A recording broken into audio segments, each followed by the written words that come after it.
आज आपण स्नॅक्सची खूप वेगळी अशी रेसिपी बघणार आहोत। तर मी इथं 1 चमचा गव्हाचं पीठ घेतलेलं आहे, त्यात 1 पळीवर तांदळाचं पीठ ॲड केलं आहे।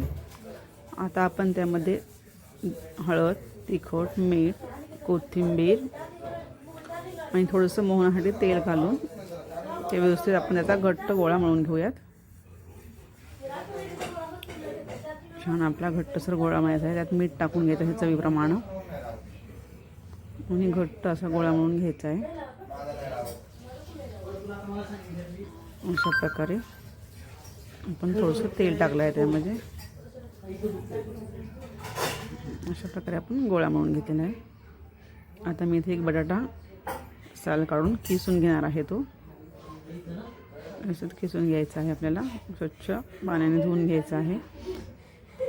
आता मी एका कढईत थोडंसं तेल टाकून घेतलेलं आहे आणि तो बटाट्याचा किस मी परतून घेणार आहे। त्यामध्ये हिरवी मिरची, लसूण याची पेस्ट बनवली मी टाकून घेतलेली आहे। त्यामध्ये थोडंसं तिखट टाकायचं आहे, थोडंसं मी ओरिगॅनो टाकून घेतलेलं आहे आणि धणे पावडर टाकलेली आहे आणि त्यामुळे चवीप्रमाणे थोडंसं मीठ टाकून घ्यायचं आहे आपल्याला। आता हे सारण तयार करून आपण बाजूला ठेवून देऊयात।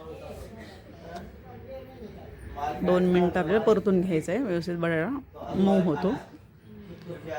आता आपण जे गव्हाच्या पिठाचं जे गोळी घेतली त्याची आपण 1 पोळी बनवून घेतलेली आहे।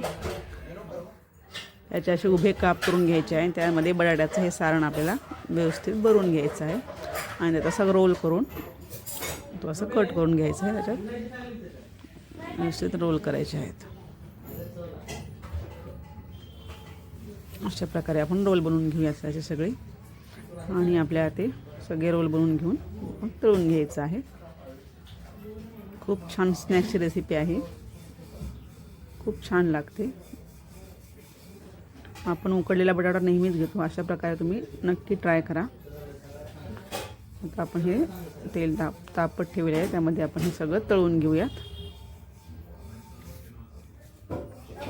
बटाटा रोल किंवा बटाटा आपण त्याला म्हणू शकतो।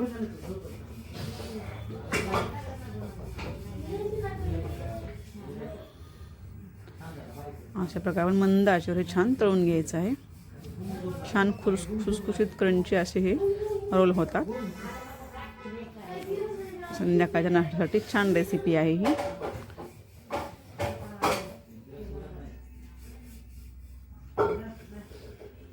आणि झटपट होते, म्हणजे बटाटा उकळून वगैरे घ्यायची गरज नाही।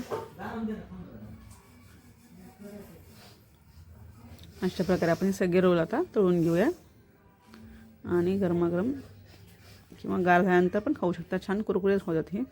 सॉस सोबत सर्व करूयात बटाटा रोल्स। माझ्या चॅनल लाईक करा, सबस्क्राईब करा। धन्यवाद।